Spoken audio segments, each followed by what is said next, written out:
Greetings to all. Welcome to New Kush Network. Tonight, we venture into the heart of Somali folklore, where shadows, hunger, and disobedience has a price.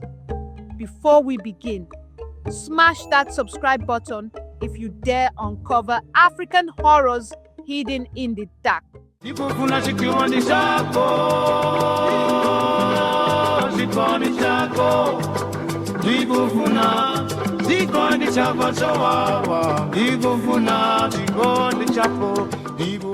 This is the story of Dhegdheer, a creature so terrifying even the hyenas flee her path.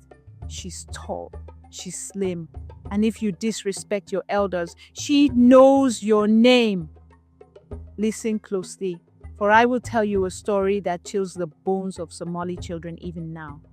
A story whispered under starless skies, where the wind carries the scent of acacia thorns. And something hungry. This is the tale of Dhegdheer, the tall and slim. They say her shadow stretches longer than a serpent. Her fingers end in claws like rusted knives, and her teeth glint like shattered glass in the moonlight. But beware, her true horror isn't her form. It's who she hunts. Once, in a village, clinging to the edge of a vast, whispering forest, there lived a boy named Roble. Roble laughed at warnings. He mocked his elders. Dhegdheer is just a story, he'd sneer, while his mother begged him home before dusk. One evening, as the sun bled into the horizon, Roble lingered by the forest. His friends fled, but he stayed, taunting the trees. "Come out tall and slim, I'm not afraid." The air in forest became tense and dense. He struggled to breathe or even gain clear vision. Then he heard it.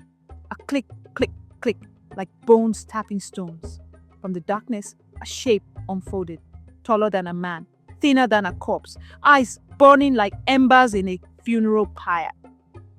Roble! It hissed his name, and the air turned to ice. Roble's feet pounded against the unforgiving earth, each step sending jagged pain shooting up his legs. The forest, a labyrinth of gnarled acacia trees and skeletal thorn bushes, seemed to close in around him. Moonlight filtered through the twisted branches, casting claw-like shadows that snatched at his tunic. His lungs burned like fire, each gasp tearing at his throat as if he'd swallowed sand. Behind him, the click, click, click of Dhegdheer's joints echoed louder, closer. A macabre rhythm synced to the thrashing of his heart.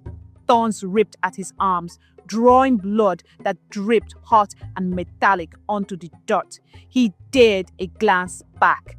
Big mistake. There she was, Dhegdheer. Her emaciated body lurched forward, not like a predator, but like a spider, skittering on broken limbs, her spine twisting in ways no human could survive. Her claws, curved and blackened, gouged trenches in the soil as she surged ahead. Moonlight glinted off her teeth, a jagged grin splitting her face from ear to ear. "Run, little liar!" she hissed, her voice a chorus of gravel and broken glass. "The night loves liars." Roble stumbled over a root, crashing into a termite mound. The impact knocked the air from his chest, but he scrambled up, fueled by primal terror. The forest thinned suddenly, spitting him into a clearing where the moon hung low and bloated, bathing everything in sickly silver light. He skidded to a halt, and there in the center, Dhegdheer stood waiting. How? Her limbs stretched impossibly long, her silhouette a grotesque mockery of human form, her jaw unhinged with a wet crack, revealing rows of needle teeth dripping with oily saliva that sizzled where it struck the ground. The stench hit him first, rotten meat, spoiled milk, and something sweetly chemical, like poison brewed in a witch's cauldron. "Disrespectful child," she croaked, tilting her head bird-like. You belong to the night now. The sun rises slowly in the distance of a beautiful Somali landscape. The villagers found him at dawn, curled like a wounded animal beneath a skeletal acacia tree. His clothes hung in tatters. His eyes, wide and unblinking, reflected the moon's pale glow long after the sun had risen. When they touched him, he screamed, a raw guttural sound that sent birds erupting from the trees. She's real, he rasped over and over, his voice shredded as if his throat had been scoured by sand.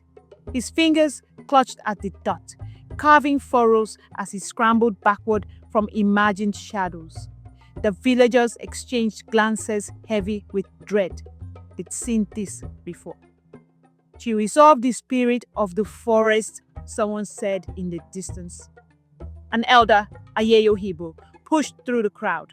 Her face, etched with decades of desert winds, hardened as she knelt beside Roble. She pried open his trembling hand, revealing a clump of wiry black hair, not human.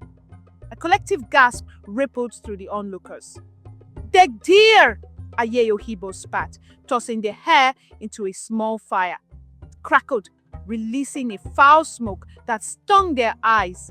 She spares no one who defies the elders. Remember, child, the night has ears. She gripped Roble's chin, forcing him to meet her gaze. And teeth, as if summoned, the wind howled, extinguishing the fire. The villagers hurried home, locking doors and whispering prayers. Roble never mocked the stories again. Decades later, in a cramped apartment in Hargeisa, a young mother tucks her son into bed. The city hums outside, cars honking, generators throbbing. But here, the old fears linger. Sleep, Ahmed, she murmurs, smoothing his blanket. Or, Dhegdheer, we smell your fear. The boy's eyes dart to the window, where streetlights cast tangled shadows on the wall. But Mama, Dhegdheer's just in villages, right? Not cities. She hesitates. Some say Dhegdheer adapts, her claws now clicking on concrete instead of dirt. She's wherever the disrespectful roam, she whispers. And so, the tale of Dhegdheer fades into the shadows. But her lesson lingers. Respect the wisdom of those who came before you, for the night hides more than secrets. We hope you've not only felt the chill of her claws, but gained wisdom to carry into the light. If these stories of teeth, shadows, and ancient warnings grip your soul, do not walk the dark alone. Subscribe to New Kush Network, where folklore bites back and every legend leaves a scar.